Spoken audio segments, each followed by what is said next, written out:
بسم اللہ الرحمن الرحیم۔ اس کے بعد سورہ لقمان شروع ہوتی ہے۔ سورہ لقمان بہت ہی خوبصورت سورت ہے۔ اس میں اولاد کی تربیت کے بھی بہت سارے نقطے ہیں۔ اولاد بھی اللہ کی نعمت ہے، اس کی قدردانی کرنی ہے۔ سورت کے شروع ہی میں اللہ تعالیٰ نے ایک شکر گزاری کا پیکج دے دیا، یعنی محسن بن جاؤ، نماز قائم کرو، زکوٰۃ دو اور آخرت کا یقین رکھو۔ آیت نمبر 6 میں بات ہوئی لہو الحدیث کہ لہو الحدیث کیا ہے؟ ہر وہ چیز جو بندے کو مقصد سے ہٹا دے۔ اللہ تعالیٰ نے امت مسلمہ کو ایک بڑی نعمت دی، اور وہ کیا تھی؟ امت وسط بنایا، ایک موقع دیا جو پچھلے دور میں انبیاء کرام کو دیا، یعنی ہم وہ کام کرنے کے لیے بھیجے گئے جو پچھلے دور کے انبیاء کرام علیہ السلام کرتے تھے۔ امت نے اس مشن کی جو ناقدری کی، ناشکری کی، اس کی وجہ کیا ہے؟ ہدایت چھوڑ کر غفلت لینے والے لوگ لہو الحدیث پر ہیں۔ اس میں وہ قصے کہانیاں بھی ہیں جو مقصد سے غافل کر دیں، وہ ناچ اور گانا بھی ہے، ہر وہ چیز جو بندے کو اصل مقصد سے غافل کر دے۔ آج آپ کو لگتا ہے کہ امت مسلمہ اصل مقصد سے غافل ہوئی ہے۔ اللہ تعالیٰ سے دعا ہے کہ ہمیں بامقصد زندگی دے، آمین۔ آیت نمبر 12 میں کیا چیز پہلے آئی؟ شکر۔ اصل میں شکر ہی بندے کو اللہ کا بندہ بناتا ہے۔ پتہ کیا چلا کہ بچوں کی تربیت میں سب سے پہلے اللہ کا شکر گزار بنائیں۔ اسی آیت میں لقمان حکیم کا ذکر ہے۔ لقمان کون تھے؟ لقمان ایک حکیم تھے اور عربوں کی باتیں اقوال زری کے طور پر پڑھا کرتے تھے۔ جب قرآن آیا، اسلام آیا، اس سے پہلے معاشرے میں ان کی بڑی عزت تھی۔ اللہ نے وہی کردار ان کے لیے رکھ دیا کہ چلو میری اور نبی کی بات سنو نہ سنو، ذرا انہی کی باتیں سن لو کہ وہ کیسے لوگوں کی تربیت کرتے تھے۔ اللہ کا شکر گزار اگر آپ اپنے بچوں کو نیک بنانا چاہتے ہیں تو سب سے پہلے ان کو اللہ کا تعارف کروائیں۔ آپ اپنے بچوں کو اپنا شکر گزار بنانا چاہتے ہیں تو ان کو اللہ کا شکر گزار بنائیں، ورنہ آپ نے انہیں رب کا شکر کرنا نہ سکھایا تو وہ آپ کے بھی شکر گزار نہیں بنیں گے۔ شکر گزاری وہ کیفیت ہے جو بندے کو باقی کام کرنے کے لیے مائل کرتی ہے، یعنی شکر بیج ہے اور اس پر عمل صالح کے پودے لگتے ہیں۔ اور اگلی آیت سے پتہ چلتا ہے کہ جب شکر آ جائے تو شرک نکل جائے گا۔ مشرک کو اللہ کی نعمتوں کی قدر نہیں ہوتی، تبھی غیروں سے مانگتے ہیں۔ دوسری چیز جو بچوں کو سکھانے کی ہے وہ شرک سے بچنا ہے۔ پہلے اللہ سے تعلق، محبت، پیار، اور دوسرے درجے پر غیر اللہ سے بے نیازی۔ اور آیت نمبر 14 میں ماں باپ کی شکر کی بات ہوئی۔ یہ شکر کا تیسرا درجہ ہے۔ یہ ہے انسان کے ساتھ شکر کا اعلیٰ درجہ۔ جس طرح اللہ ہماری شکر گزاری کا حقدار ہے تو وہ ہمارے ماں باپ ہیں۔ خاص طور پر ماں کے متعلق اس آیت میں بیان کیا گیا ہے۔ اسی طرح آیت نمبر 16 میں بچوں کی تربیت کا بہت اہم نقطہ بیان کیا گیا ہے کہ بچوں کو یہ مت سکھائیں کہ میں دیکھ لوں گی یا ابا کو بتا دوں گی۔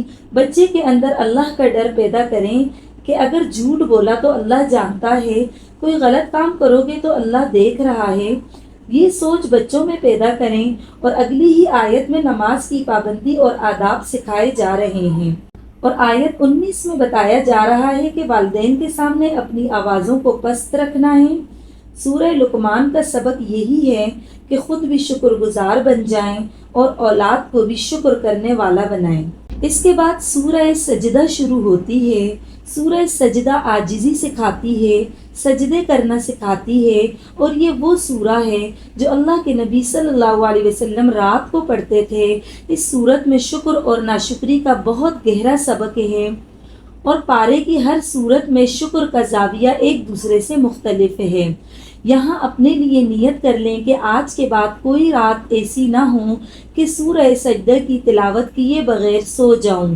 رسول اللہ صلی اللہ علیہ وسلم کے لیے جو لفظ آتے ہیں کہ آپ صلی اللہ علیہ وسلم سوتے نہیں تھے جب تک سورہ سجدہ اور سورہ ملک نہیں پڑھ لیتے تھے۔ اس سورت کے شروع میں بتایا گیا کہ کتابوں کی آمد کا مقصد ہدایت ہے، چومنا چاٹنا نہیں۔ اسی طرح آیت نمبر 15 میں بیان کیا گیا ہے کہ اللہ کے سامنے سجدوں میں جو رکاوٹ ہے اس کی وجہ تکبر ہے، اور آیت 17 میں اللہ تعالیٰ فرما رہا ہے کہ جو راتوں کو چھپ چھپ کر عبادتیں کیا کرتے تھے اللہ تعالیٰ ان کے لیے چھپائی ہوئی جنتیں لائیں گے۔ آپ صلی اللہ علیہ وسلم نے کہا اگر یقین نہ آئے تو قرآن پاک کی سورہ سجدہ کی آیت نمبر 17 پڑھ لو، اور اس صورت سے یہ سبق ملتا ہے کہ ایسا لگتا ہے کہ اللہ تعالیٰ رات کو سوتے وقت ہمیں دعوت دیتا ہے کہ اپنے دن بھر کے مشغلوں کو دیکھ لو۔ سورۃ الاحزاب بالکل مختلف انداز سے شروع ہوتی ہے۔ اس صورت میں اللہ تعالیٰ براہ راست اپنے نبی صلی اللہ علیہ وسلم سے خطاب کرتے ہیں اور تقوی کی بات کرتے ہیں۔ جس طرح سورہ نور کا آغاز بہت ہی مضبوط ہے اور اس میں بہت سارے معاشرتی احکامات ہیں، اسی طرح سورۃ الاحزاب کے اندر بھی ہم ایک تو خاندان اور معاشرے کی بہت ساری رسموں کو ٹوٹتا دیکھیں گے، کچھ ایسی چیزیں جو کئی سالوں سے ہم اپنی زندگیوں میں لا چکے ہیں انشاءاللہ ان کو چھوڑنا ہے، اور کچھ چیزیں جو غزوہ احزاب کے ناطے سے عورتوں کے حجاب و لباس کے معاملے میں بھی ہیں۔ یہ صورت واقعی ہم سب کی توجہ چاہتی ہے کہ ہم اپنے آپ کو چیک کریں کہ کیا ہم اللہ کے احکامات کو سننے کے لیے تیار ہیں۔ صورت کے آغاز میں ہی دو چیزوں کا تذکرہ ہے، ایک اللہ کا ڈر اور دوسرا توکل۔ یہی دو چیزیں ہیں جو بندے کو نیکیوں کی طرف مائل کرتی ہیں۔ آیت نمبر 4 میں دو دلوں کی بات ہوئی۔ کہتے ہیں مکہ میں ایک شخص تھا، اللہ کے نبی صلی اللہ علیہ وسلم کے پاس آتا تو آپ صلی اللہ علیہ وسلم کی محبت کی باتیں کرتا، اور جب دوسروں کے پاس جاتا تو ان کی محبت کی باتیں کرتا۔ جب اس کو کہا جاتا تم ایسا کیوں کرتے ہو تو مذاق اڑاتا اور کہتا میرے دو دل ہیں، ایک دل اسلام کے ساتھ ہے اور ایک کفر کے ساتھ ہے۔ اللہ نے کہا کہ دو دلوں کا مطلب ہی یہ ہے کہ دوسرا دل بھی کفر کے ساتھ ہے، اس کو تو نفاق کہتے ہیں۔ پھر اس کے بعد یہاں زہار کی بات ہوئی۔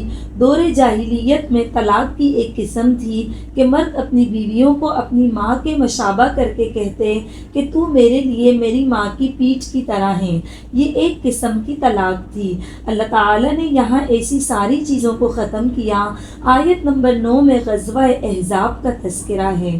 مسلمانوں کے اوپر جو بہت ساری مشکلات آئیں ان میں سے ایک مشکل غزوہ خندق بھی تھی، جس میں ایک نہیں دو نہیں بہت سارے گروہ جمع ہو کر آ گئے اور مسلمانوں کی اینٹ سے اینٹ بجانے کی نیت کر لی۔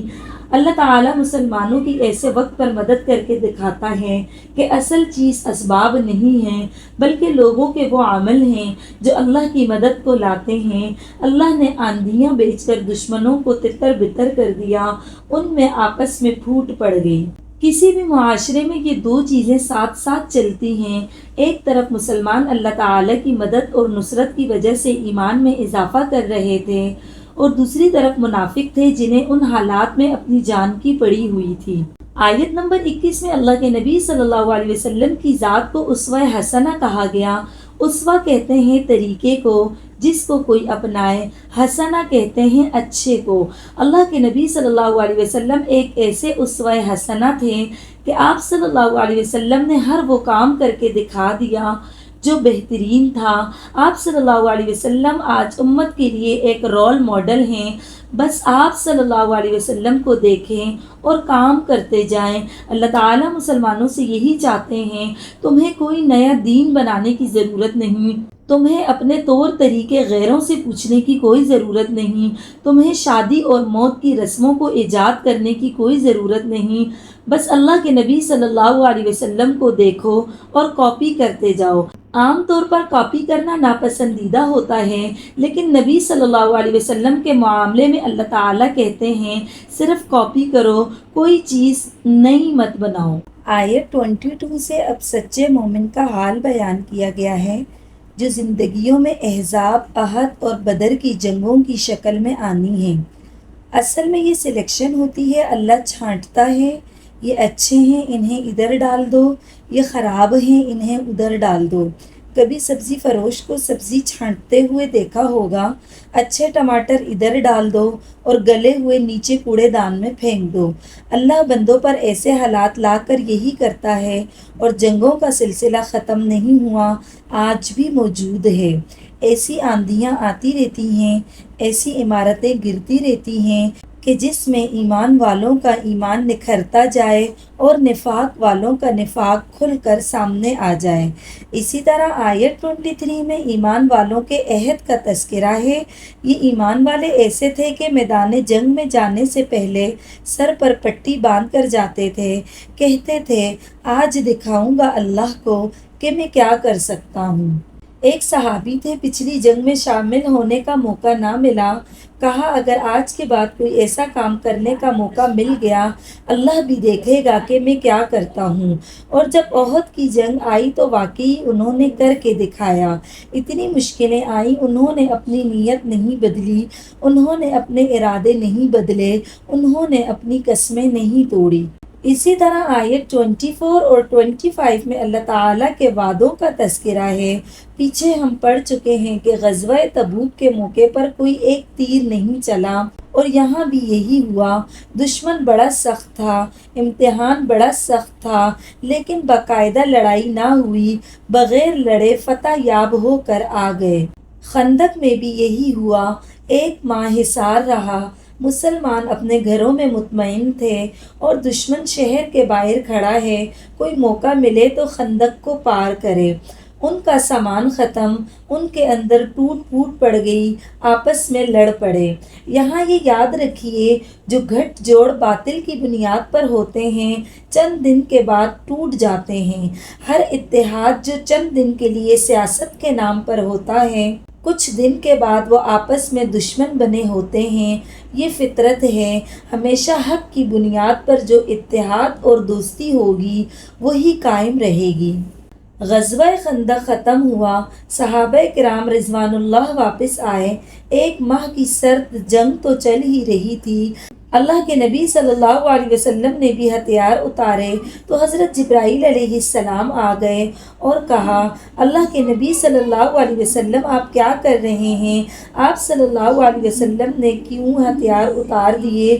ابھی فرشتوں نے تو نہیں اتارے۔ اللہ کے نبی صلی اللہ علیہ وسلم نے فرمایا کیوں، کیا ہوا؟ حضرت جبرائیل علیہ السلام نے کہا چلو بنو قریظہ کی طرف۔ یہ وہ یہود کا قبیلہ تھا جس نے اس جنگ میں دھوکہ دیا تھا۔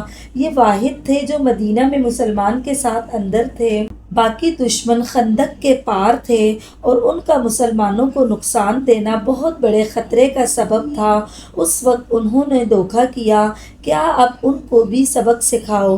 یہاں دیکھیں تو پتہ ہے اسلام کتنا بے لاگ ہے۔ جو اسلام کا مخلص نہیں تو پھر اسلام بھی اس کے ساتھ جھوٹی سچی باتیں نہیں کرتا تاکہ اوپر سے اچھے اور اندر سے جڑیں کاٹیں۔ یہاں صحابہ رضوان اللہ عنہم کا ایمان دیکھیے کہ اللہ کے نبی صلی اللہ علیہ وسلم نے فرمایا تم میں سے کوئی ایسا نہ ہو جو عصر کی نماز تک بنو قریظہ کی بستی میں نہ پہنچ جائے۔ مراد یہ تھا کہ ابھی نکلو، اور صحابہ رضی اللہ عنہم نکل پڑے۔ کچھ گھنٹے کے سفر تک چلتے گئے، راستے میں عصر کا وقت آ گیا۔ کچھ نے نماز پڑھ لی اور کچھ نے کہا وہاں جا کر پڑھیں گے۔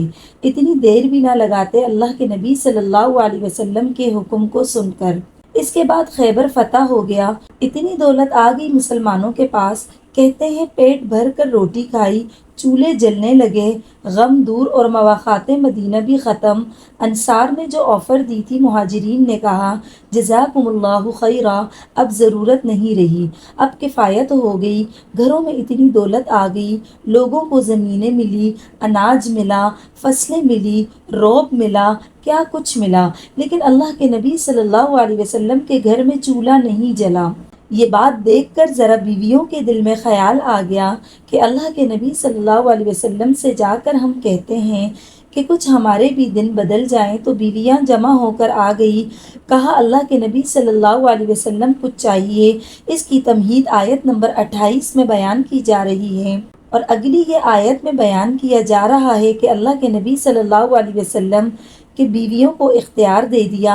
آپ صلی اللہ علیہ وسلم نے اپنی ساری بیویوں کو کہا کہ سوچ لو، جاؤ مشورہ کر لو، اپنے گھر والوں سے بھی مشورہ کر لو، میں بڑی خوشی سے نہ صرف یہ کہ طلاق دے دوں گا بلکہ نان و نفقہ بھی دے دوں گا، تم ایک نئی زندگی بسر کرو۔ سب سے پہلے حضرت عائشہ رضی اللہ عنہا کے پاس بات گئی کہا اللہ کے نبی صلی اللہ علیہ وسلم میں آپ کے بارے میں کسی سے نہیں پوچھوں گی، میں ابھی کہتی ہوں کہ اللہ اور اس کے رسول صلی اللہ علیہ وسلم کو اختیار کرتی ہوں۔